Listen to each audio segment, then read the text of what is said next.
சிம்பிளாக ஈஸியாக கொங்கு நாடு கிராமத்து ஸ்டைலில் நம்ம திணை உளுந்த சாதம் பண்ண போகிறோம். வெயிட் லாஸ்க்கு ரொம்ப பர்ஃபெக்டாக இருக்கும். போன் ஸ்ட்ரென்த்துக்குமே ரொம்ப நல்லது கூட.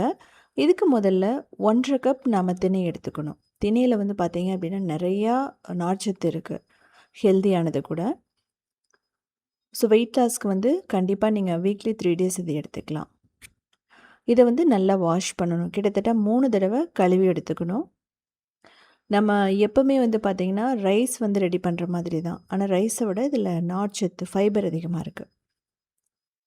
ஸோ தண்ணியை வந்து கம்ப்ளீட்டாக ஊற்றிட்டு, தேவையான அளவு தண்ணி ஊற்றிட்டு ஒரு 10 நிமிஷம் மட்டும் நம்ம ஊற வச்சுட்டா போதும். ஸோ இதே மாதிரியே வந்து பார்த்திங்கன்னா நான் பொங்கல், ஸ்வீட் பொங்கல் எல்லாமே போட்டிருக்கேன். இப்போது 1/2 கப் நம்ம உளுந்து எடுத்துக்கிறோம். இந்த ரெசிபிக்கு வந்து பார்த்திங்கன்னா வெள்ளை உளுந்து நல்லா இருக்காது, கருப்பு உளுந்து தான் நல்லாயிருக்கும்.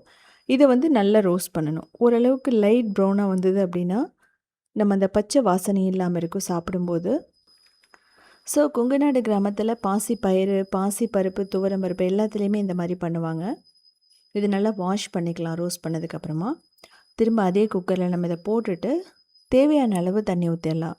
நீங்கள் 1/2 கப் உளுந்து எடுத்தீங்க அப்படின்னா நீங்கள் 2 கப் தண்ணி ஊற்றுங்க. அப்போ தான் வந்து நல்லா வேகும் அந்த உளுந்து. ஸோ இதுலேயே வந்து நம்ம பூண்டு, சின்ன வெங்காயம் எல்லாம் போட்டுக்கலாம். தேங்காய் வந்து ஒரு 1/4 கப் போட்டுக்கணும். இதை வந்து நல்லா மிக்ஸ் பண்ணணும். இதுலேயே தேவையான அளவு ஜீரகம், உப்பெல்லாம் போட்டுக்கலாம். நல்லெண்ணெய், நீங்கள் தேவைப்பட்டால் தேங்காய் எண்ணெய் கூட ஊற்றிக்கலாம். இதை மூடி வந்து பார்த்திங்கன்னா ஒரு 3லேருந்து 4 விசில் வச்சிங்க அப்படின்னா மீடியம் ஃப்ளேமில் சூப்பராக ரெடி ஆகிடும். ஸோ இது நல்லா வெந்ததுக்கப்புறம் தான் நம்ம திணை போடணும். திணை போட்டுட்டு நல்லா மிக்ஸ் பண்ணணும். இந்த ஸ்டேஜ்லேயே வந்து பார்த்திங்கன்னா நீங்கள் உப்பெல்லாம் போட்டுக்கலாம். இதுக்கு மஞ்சள் தூள், மிளகாய் தூள் எல்லாம் தேவையே படாது. ஸோ இதை மூடி 3 விசில் நீங்கள் மீடியம் ஃப்ளேமில் வச்சிங்க அப்படின்னா சூப்பராக ரெடி ஆகிடும். தாளிக்கிறதுக்கு நல்லெண்ணெயில் கடுகு, கடலைப்பருப்பு, உளுத்தம்பருப்பு, வெந்தயம், ஜீரகம், கறிவேப்பிலை, பெருங்காயம், வரமிளகாய். ஸோ நீங்கள் பச்சை மிளகாய் தேவைப்பட்டதுனால கூட காரத்துக்கு போட்டுக்கலாம். இதை வந்து நல்லா தாளித்து நம்ம அதில் போட போகிறோம். நம்ம பொங்கல் செய்கிற மாதிரியே தான் பொங்கல் நெய்யில் செய்வோம். இதில் வந்து முழுக்க முழுக்க நல்லெண்ணெய், இல்லை அப்படின்னா தேங்காய் எண்ணெயில் செய்யலாம். ரெண்டுமே ஃப்ளேவர் வந்து சூப்பராக இருக்கும். ஸோ அவ்வளோதான். இதை வந்து போட்டு மிக்ஸ் பண்ணிட்டோம் அப்படின்னா சூப்பராக ரெடி ஆகிடும்.